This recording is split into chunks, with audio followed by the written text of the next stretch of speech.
그 새벽에도 저희가 시편 146편 말씀을 보면서 할렐루야로다 시작한다라고 저희가 보았었는데, 오늘 시편 147편도 할렐루야로다 시작해서 할렐루야로다 끝나는 그러한 시편입니다.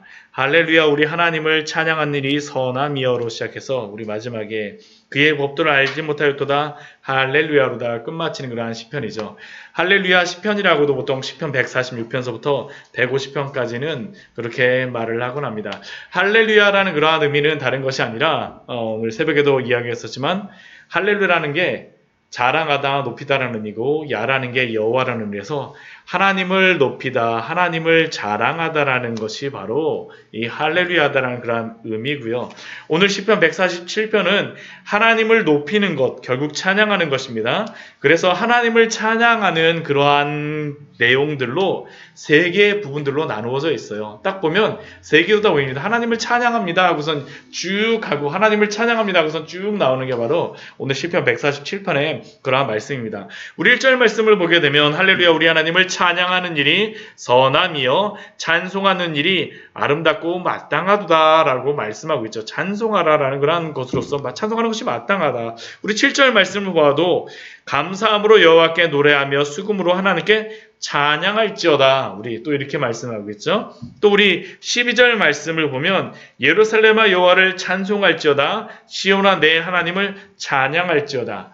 할렐루야라고 하는 이 말씀 그대로 하나님을 찬양하라 라는 그러한 것으로서 세 부분으로 오늘 시편 147편은 나누어져 있는 겁니다. 오늘 그 말씀을 한 절 한 절 우리 차근차근 우리 살펴보면서 우리 은혜들을 나누고자 합니다.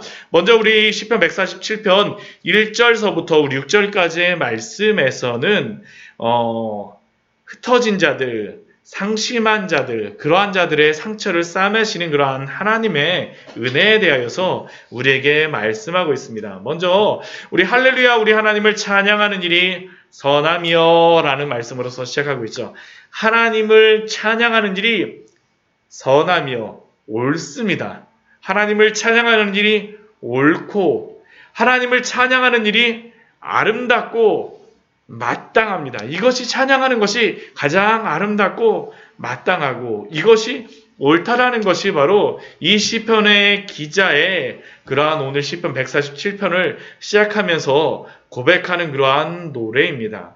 왜 이렇게 하나님을 찬양하는 길이 선하고 아름답고 마땅하겠습니까? 그 여호와 하나님은 연약한 자들을 세워서 역전시키는 그러한 하나님이기 때문입니다. 오늘 6절까지의 말씀을 보면 그게 나왔어요.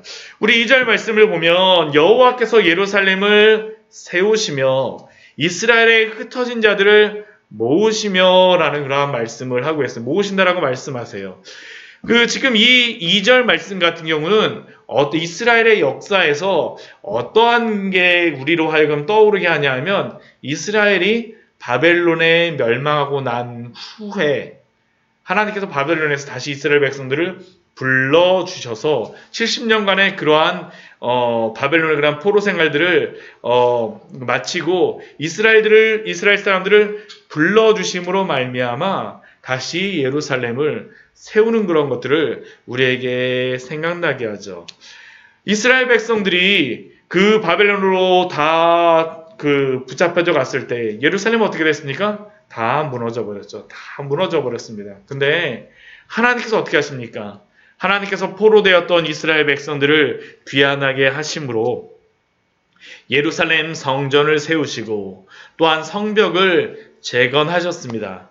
또한 흩어졌던 이스라엘 백성들, 바벨론에 붙잡혀 갔던 자들을 다시 이스라엘에 돌아오게 하셨습니다.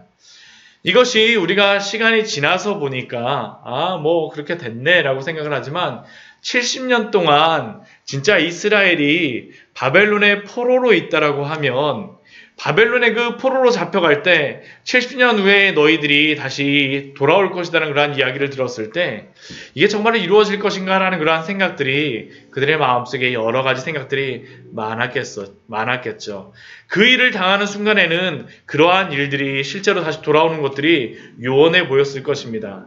우리나라가 36년 일제의 식민지로 지내는 것도 그렇게 힘들었었는데 70년을 지냈으니 그것이 얼마나 불가능해 보였겠습니까? 그런데 하나님은 어떻게 하세요?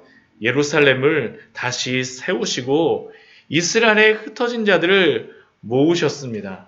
또한 하나님은 어떠한 분이십니까? 우리 3절 말씀을 보게 되면 이스라엘을 이렇게 예루살렘을 세우시고 흩어진 자를 모으시는 것뿐만 아니라 우리 3절 말씀 보면 상심한 자들을 고치시며 그들의 상처를 싸매신다라고 말씀하고 계세요.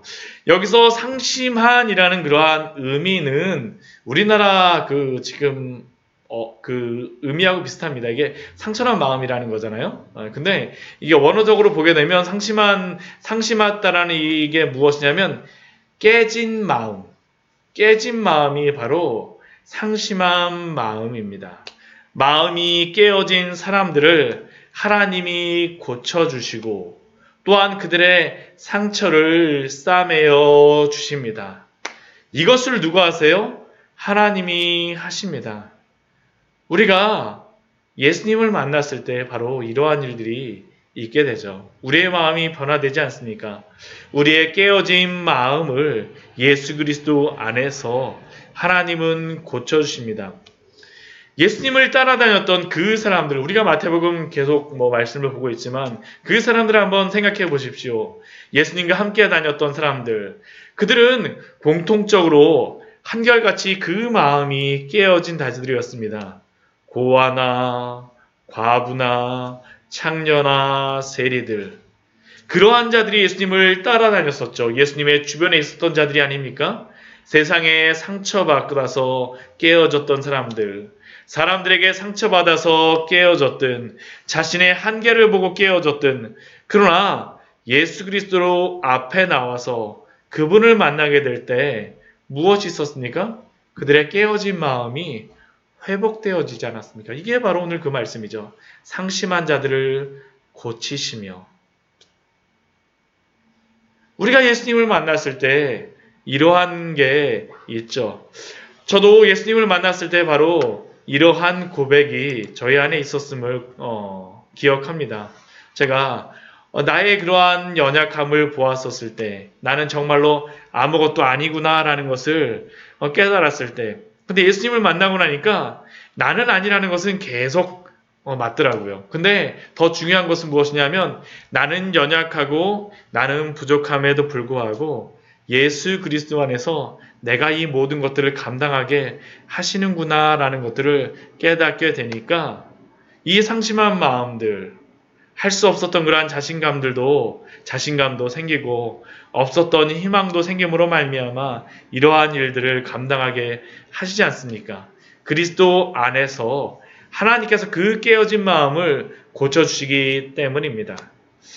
그리고 그 하나님은 어떠한 분이십니까? 우리 4절 말씀을 보면 별들의 수요를 세시며 그것들을 다 이름대로 부르신다라고 말씀하십니다. 다 아시는 하나님이시죠. 다 아시는 하나님. 우리는 자녀를 낳고도 그 이름을 짓기 위해서 그것이 굉장히 이 이름을 짓까 저 이름을 짓까 막 고민을 많이 하는데, 하나님은 이 모든 별들을 창조하시고 그 별들의 수요를 다 세시고 그 이름들을 다 아십니다. 다 아세요. 그런데 여기서 그 별들의 수요를 세시고 그 이름을 아신다라고 하는 것은 단순히 별의 이름을 아시는 게 아니라 하나님의 백성의 이름을 아신다라는 그러한 의미입니다. 우리 창세기 말씀에 보게 되면 하나님이 아브라함에게 주셨던 그 축복이 무엇입니까? 내가 내게 큰 복을 주어서 하늘의 별과 같이 만들어주겠다라고 말씀하시잖아요. 하늘의 별과 같이, 바닷가의 모래와 같이. 근데 지금 오늘 말씀 보면 어떻습니까? 별들의 수요를 다 세신다라고 하신 하나님께서는 별들과 같이 많은 그러한 당신의 백성들의 이름을 아시고 그러한 백성들, 흩어졌던 자들을 다 모으시고 상심한 자들을 다 고치시겠다라는 것이 바로 오늘의 말씀입니다. 이것이 얼마나 우리에게 위로가 됩니까? 하나님이 어떤 분이세요? 우리 5절 말씀을 보면 우리 주는 위대하시며 능력이 많으시며 그의 지혜가 무궁하시도다. 한마디로 하나님은 전능하신 분이시고 또한 하나님 어떠한 분이세요? 전지하신 분이라는 것을 우리에게 알려주고 있습니다. 모든 것들을 다 하실 수 있어요. 모든 것들을. 그리고 또한 모든 것들을 다 아세요. 하나만 있으면 안 되죠. 모든 것들을 다 아시는 하나님께서는 전능하시니까 어떻게 하세요? 모든 것들을 다 들어주실 수 있는 분이라는 것을 우리에게 알려줍니다. 전능하시기만 하고 다 알지 않으신다면 어떻게 되겠어요? 우리를 모르시게 되면 그 전능하심이 우리에게 아무런 의미가 없게 되겠죠. 그러나 그 지혜가 충만하시고 전지하시지만 그 능력이 전능하지 않으시다면 어떻게 됐습니까? 다 알고는 계시지만 하실 수 없으시지 않겠습니까? 무능력하게 그냥 계실 수밖에 없을 것입니다. 그러나 하나님은 어떠한 분이세요? 전능하시고 전지하신 하나님. 하나님의 전능하심과 전지하심을 기억하십시오. 그렇기 때문에 우리는 하나님 앞에 기도하며 나아갈 수가 있습니다. 이러한 하나님이 어떠한 분이세요? 전능하시고 전지하신 하나님. 우리 6절 말씀을 같이 한번 읽어보도록 하겠습니다.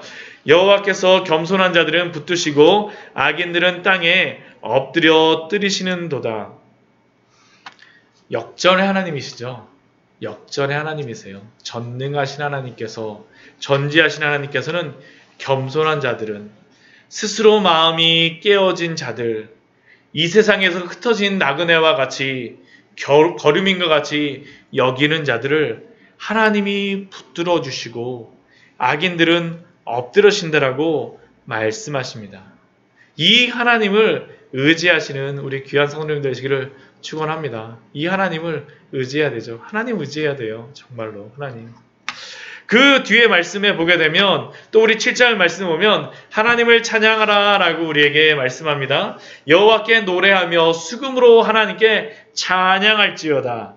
그 하나님은 어떠한 하나님이세요? 우리 뒤에 말씀을 보게 되면 이 모든 창조하신 것들을 다스리시는 하나님, 그 질서 속에서 모든 것들을 통치하시는 하나님임을 우리에게 알려줍니다. 우리 8절 말씀을 보면 그렇게 나오죠. 그가 구름으로 하늘을 덮으시며 땅을 위하여 비를 준비하시며 산의 풀이 자라게 하시며 들짐승과 우는 까마귀 새끼에게 먹을 것을 주시는도다. 하나님이 이러한 하나님이라는 겁니다. 하나님의 계획에 따라, 하나님의 뜻에 따라 한치의 오차도 없이 분명히 일하시는 분이 하나님이시라는 것을 우리에게 말씀하여 줍니다. 그 하나님께서는 또 그 하나님 앞에서 모든 것들을 다 당신의 질서에 따라서 계획하고 운행하시며 통치하세요. 그러니까 우리는 그 하나님 앞에서 어떻게 해야 됩니까? 겸손해야 돼요. 겸손해야 돼요. 우리 10절 말씀 보면 재미있는 말씀이 있습니다. 우리 10절 말씀 보면 이렇게 되어 있죠. 여호와는 말의 힘이 세다 하여 기뻐하지 아니하시며 사람의 다리가 억세다 하여 기뻐하지 아니하시고. 옛날에 그 천리마라는 말이 뭡니까? 하루에 천리를 달린다라는 그런 말이죠. 하루에 천리를 달리는 말이니까 굉장한 말이라는 겁니다. 엄청난 그러한 뛰어난 그러한 말. 천리마. 그 말의 힘이 세면 좋다라고 그래갖고 엄청난 그러한 가격을 주고 사야 되죠. 그러나 여호와 하나님께서는 아무리 천리마라 할지라도 기뻐하지 않으세요. 왜요? 말이 힘이 있다라 그래갖고 하나님께 도움이 되는 게 아니기 때문입니다. 사람은 말이 힘이 세고 말이 좋다라면 그것을 좋아할지 모르겠지만 하나님에게는 도움이 되지 않아요. 이것이 전쟁에 대한 그러한 의미로 이야기한 것이죠. 또한 사람도 그렇지 않습니까? 사람의 다리가 억세되어 있어 능력이 있고 힘이 있으면 스스로 내가 모든 것들을 할 수 있다라고 생각하면서 자신이 좋다라고 생각하지만 하나님께는 그게 아무런 도움이 되지 않는다라는 겁니다. 사람들은 말에 힘이 세고 빠르면 좋아하고 또한 사람의 힘과 권력이 있으면 좋아하고 기뻐하지만 하나님에게는 그것이 전혀 중요한 것이 아닙니다. 오히려 사람에게 교만하게 만들죠. 우리가 교만한 자들을 향하여서 예수님께서 분명히 하시는 그러한 말씀이 무엇입니까? 우리 마태복음 우리 19장 24절 말씀 우리 같이 한번 우리 보도록 할게요. 마태복음 19장 24절 말씀입니다. 우리가 하나님 앞에서 겸손한 마음을 항상 가져야 됩니다. 우리 예수님께서 우리 겸손하지 않고 내가 잘났다라고 하는 사람, 부자라고 생각하는 사람을 향해서 이렇게 말씀하시죠. 우리 24절, 우리 19장 24절 같이 한번 읽겠습니다. 다시 너희에게 말하노니 낙타가 바늘기로 들어가는 것이 부자가 하나님의 나라에 들어가는 것보다 쉬우니라 하시더라. 부자라고 천국을 들어가는 게 아니죠. 하나님 앞에서 겸손한 자들, 겸손한 자들, 겸손한 자들. 그래서 11절 말씀 보면 뭐라고 말씀하십니까? 누구를 기뻐하세요? 여호와는 자기를 경외하는 자들과 그의 인자하심을 바라는 자들을 기뻐하시는도다. 하나님 앞에 겸손한 자, 하나님의 기쁨을 나의 기쁨으로 여기며 하나님을 온전히 나의 참된 소망으로 삼는 그러한 사람들을 하나님이 기뻐하는 줄 믿습니다. 이게 바로 우리가 가져야 될 그러한 마음이죠. 하나님 앞에서 내가 뛰어나서 내가 잘나서가 아니라 하나님 앞에서 겸손하게 여호와를 경외함으로 그분을 바라보는 우리 귀한 성도님 되시기를 축원합니다. 이게 바로 성도들이 가져야 될 마음이죠. 우리 12절 이후의 말씀에 보면 다시 한번 찬송하라 찬양하라라고 이야기합니다. 예루살렘아 여호와를 찬송할지어다. 시온아 내 하나님을 찬양할지어다. 예루살렘이 어디입니까? 시온이에요. 시온. 네, 시온이에요. 시온. 예루살렘과 시온은 무엇을 의미하는 거냐면 하나님의 백성을 의미합니다. 하나님의 성도들을 의미합니다. 하나님의 백성아 여호와를 찬송할지어다. 하나님의 백성아 내 하나님을 찬양할지어다.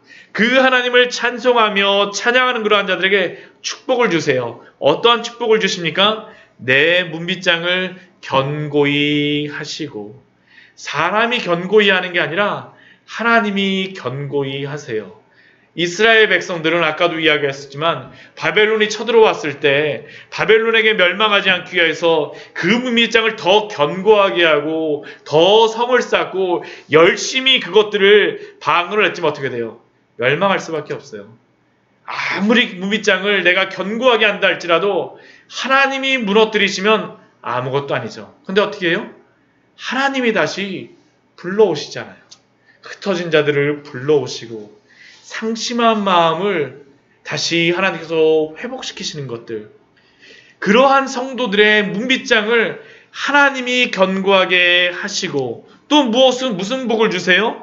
자녀들에게 복을 주셨으며 또 어떠한 축복을 주십니까? 내 경내를 평안하게 하시고 또 무슨 축복을 주세요? 아름다운 빌로 너를 배불리시며. 하나님이 주시는 축복입니다. 성도의 축복은 내가 만들어내는 것이 아니라 하나님으로부터 온다는 것을 분명히 깨달아 알라라고 우리에게 말씀하시죠. 성도만이 아는, 하나님의 백성들만이 아는 축복입니다. 그렇죠. 하나님의 백성이 아니게 되면 내가 잘나서 하는 줄 알아요. 나중에 다 지나고 놓고 보면 하나님을 만났던 백성들만이 이게 다 하나님이 나의 문빗장을 견고히 하셨었고 나의 경내를 평안히 하셨었고 당신의 그러한 음식으로 나를 배불리셨네요라는 게 바로 성도의 고백이 아닙니까? 이게 바로 시편의 기자의 오늘의 고백이죠. 근데 하나님께서 이러한 일들을 행하실 때 무엇으로 행하십니까? 우리 15절 말씀을 같이 한번 읽어보겠습니다. 같이 한번 15절 말씀 읽어볼게요. 그의 명령을 땅에 보내시니 그의 말씀이 속히 달리는도다. 무엇으로 이것이 이루어지냐면 그의 명령을 보내심으로 말미암아 하나님의 말씀이 속히 달림으로 말미암아 이루어진다는 겁니다. 하나님의 말씀으로 모든 이러한 것들을 성취하신다는 것을 하나님이 알려주십니다. 하나님이 이 땅을, 하나님의 백성을 어떻게 통치하실까요? 다른 게 아닙니다. 하나님의 그러한 말씀으로 통치하시고 하나님의 말씀으로 다스리십니다. 오늘 15절 말씀이 그거죠. 그의 명령을 땅에 보내시니 그의 말씀이 속히 달리는도다. 이 말씀이 달리면서 일어나는 것들이 무엇입니까? 우리 16절 말씀을 보게 되면 되게 시적으로 적어놨어요. 이 뒤에 말씀을 보게 되면 하나님이 말씀하시니까 어떻게 돼요? 눈이 양털같이 내리고 서리를 재같이 흩으시며 우박을 떡부스렁이같이 땅에 뿌리시니 누가 그 추위를 감당하리요.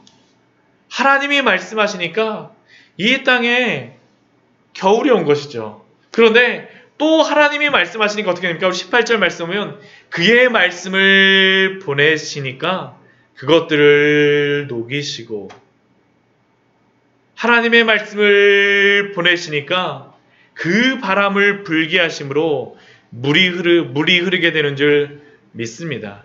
이것이 바로 하나님이 말씀으로 이 땅을 통치하시는 방식입니다.